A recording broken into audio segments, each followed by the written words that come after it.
Hi, എല്ലാവർക്കും നമസ്കാരം. ഞാൻ അടുത്ത ഒരു കുഞ്ഞ് ഇൻഫർമേഷൻ വീഡിയോയുമായിട്ടാണ് ഞാൻ വന്നിരിക്കുന്നത്. തണുപ്പൊക്കെ അല്ലേ, ഉണ്ട്, പനിയുടെ ഒരു സീസണൊക്കെ അല്ലേ. അപ്പോൾ അതുകൊണ്ട് കുട്ടികളിലും വലിയവരിലും എപ്പോഴും കണ്ടുവരുന്ന ഒരു സംഭവമാണ് ബ്രോങ്കൈറ്റിസ്. ഈ ബ്രോങ്കൈറ്റിസും ആസ്മയും തമ്മിൽ മിക്കപ്പോഴും ഒരു കൺഫ്യൂഷൻ ഉണ്ടാകാറുണ്ട്. അപ്പോൾ ഈ ആസ്മയ്ക്കും ബ്രോങ്കൈറ്റിസിലും ഉണ്ടാകുന്ന ചില സിംറ്റംസിനെ കുറിച്ചാണ് ഞാൻ പറയുന്നത്.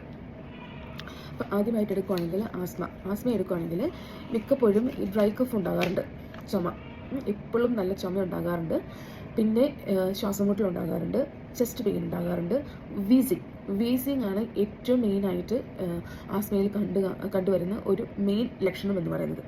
പിന്നെ ജലദോഷം, എപ്പോഴും ക്ഷീണം തോന്നുക, ഉറങ്ങാൻ കിടക്കുമ്പോൾ നമുക്ക് ഉറങ്ങാൻ പറ്റാത്ത രീതിയിലുള്ള ചില ഡിസ്റ്റർബൻസ്, അതായത് സ്ലീപ്പിംഗ് പ്രോബ്ലംസ് ഉണ്ടാകുക.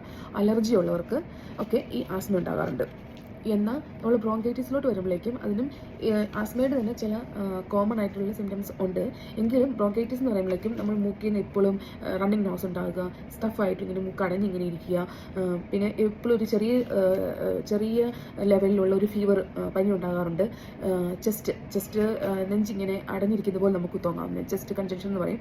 പിന്നെ ക്ഷീണം, ശ്വാസമുട്ടൽ, ചുമ ഒക്കെയാണ് അതിൻ്റെ മെയിനായിട്ടുള്ള സിംറ്റംസ് എന്ന് പറയുന്നത്. ഈ ചുമ എന്ന് പറയുന്നത് ഈ ബ്രോങ്കൈറ്റിസിൽ വരുന്ന ചുമ എന്ന് പറയുന്നത് ഏർലി മോർണിംഗ്, അതായത് നേരം വെളുക്കാറാകുമ്പോൾ ഉള്ള ഒരു ചുമ, ഭയങ്കര രാത്രി കിടക്കുമ്പോൾ നന്നായിട്ട് ചുമ.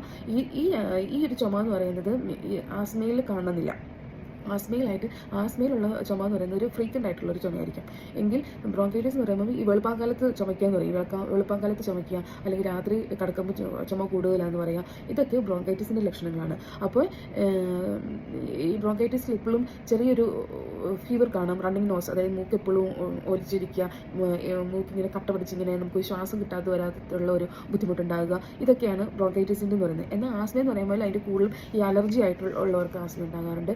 വീസിങ് അതിൻ്റെ ഒരു ലക്ഷണമാണ്. കോമൺ കോൾഡ്, ചെസ്റ്റ് പെയിന്, എപ്പോഴും ഒരു ക്ഷീണം തോന്നുക, ഇതൊക്കെ ആസ്മയുടെ ലക്ഷണങ്ങളാണ്. അപ്പം എന്തെങ്കിലും ഡൗട്ട് തോന്നുകയോ അല്ലെങ്കിൽ ഒരു എമർജൻസി ലെവലിലോട്ട് എപ്പോൾ വന്നാലും എന്ത് ഡൗട്ട് ഉണ്ടെങ്കിലും സ്വന്തമായി ട്രീറ്റ്മെൻറ്റ് അല്ലെങ്കിൽ സ്വന്തമായിട്ട് ഒരു ആൻറ്റിബയോട്ടിക് എടുക്കാതെ, അല്ലെങ്കിൽ ഫാർമസി പോയി സ്വന്തമായിട്ട് ആൻറ്റിബയോട്ടിക് ചോദിച്ച് വാങ്ങിക്കുക, അങ്ങനെ സ്വന്തമായിട്ടുള്ള ട്രീറ്റ്മെൻറ്റ് എടുക്കാതെ ആസ്മയ്ക്കാണെങ്കിലും ബ്രോങ്കൈറ്റിസിനാണെങ്കിലും എപ്പോഴും നമ്മൾ മെഡിക്കൽ ഹെൽപ്പ് നേടുക.